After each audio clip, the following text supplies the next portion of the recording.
On this episode of Behind the Mic with Nick Morgasen, we sit down with longtime comedian Jackie Mason, who started out as a rabbi and eventually made it to the Catskills as a comedian doing stand-up, and eventually went on to Broadway and had big success.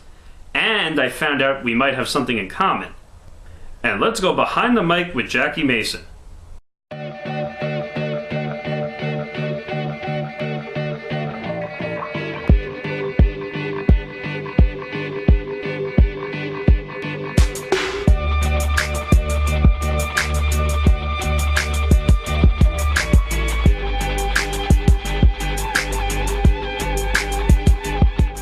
Jackie, how are you today?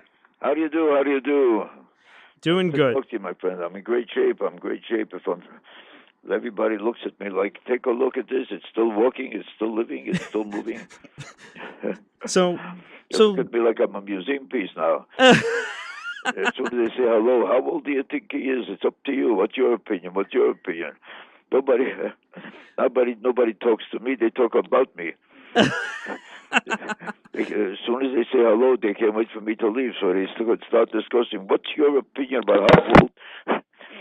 But People love to think somebody is as old as possible, makes them feel young by comparison. So even if you're 100, you thank God that you found a guy that you could convince yourself is older than you, so you could walk around feeling comfortable. Everybody who's passing away themselves can't wait to see somebody else pass away, so they could walk around feeling healthy.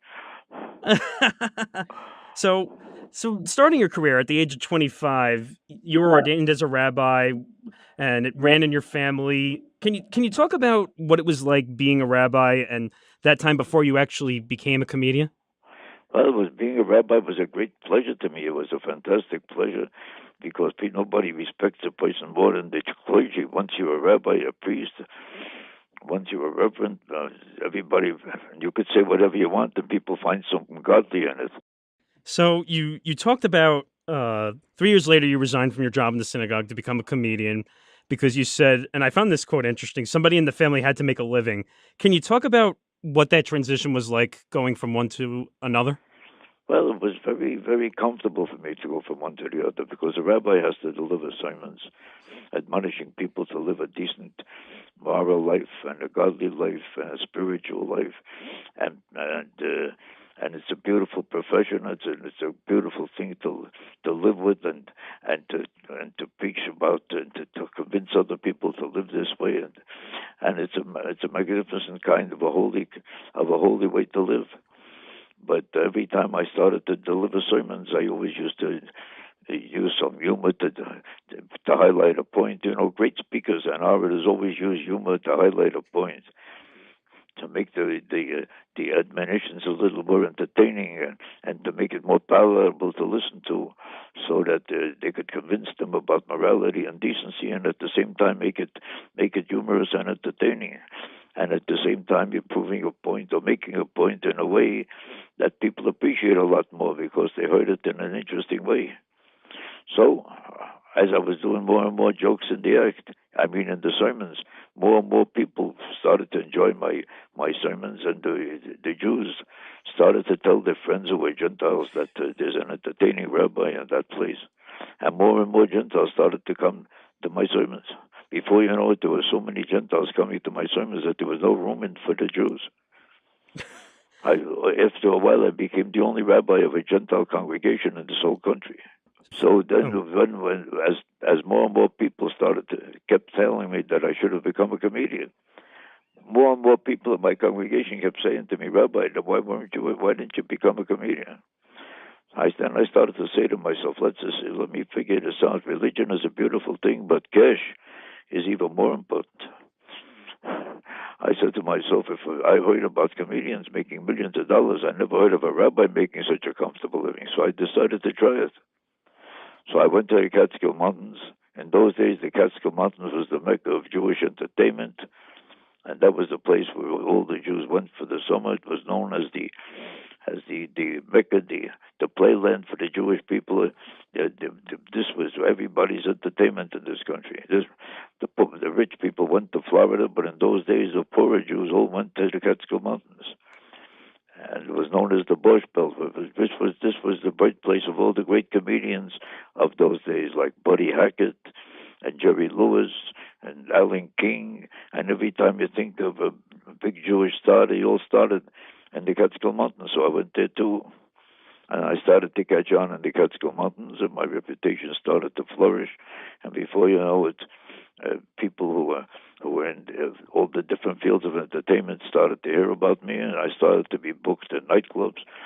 And before you know it, I found myself playing in the Copacabana in New York. And Ed Sullivan's people heard about it. And before you know it, I was on the Ed Sullivan Show. And that's how my career got started. And after that, this is history. So I'm curious to find out from you, because you said you were on the first episode of the American television episode of the show, and you were talking about the Beatles, and then also you went on the BBC show Desert Island Discs, and you referred to the group as four kids in a search of a voice who needed haircuts. How long afterwards did you realize how good the Beatles actually were? This was just a comedy, because it was just a comedy routine I used to do some comedy about their success. But I knew right away, the same night that I was on the show with the Beatles, that they were going to tumble up the whole country, that they were to be the biggest stars in America. Everybody knew it and felt it that one night as soon as they showed up. You didn't have to be a genius to sense it, because it was a celebration all over the country in 5 minutes. I just thought it would be funny to make fun of them, because I knew that you couldn't become bigger than the Beatles were going to be. It was magnetic. It was electric. It permeated the whole atmosphere. 2 minutes later, boom, bang, that's all you heard about was the Beatles. And their haircuts became a celebrated look. So I figured this is a good subject for comedy, so I started to make fun of them. But I wasn't belittling them. I just used it as a great opportunity for laughs. But the Beatles became the biggest things in America. They never became as big as Jackie Mason, but they could never make it that big. That's a whole different category that they never achieved. As a matter of fact, all their life, that's all they kept talking about. I'm sorry we never became that big. If we ever became as big as Jackie Mason, we could have had a great career. Unfortunately, we couldn't make it that big. But we enjoyed it anyway. They made the best of it.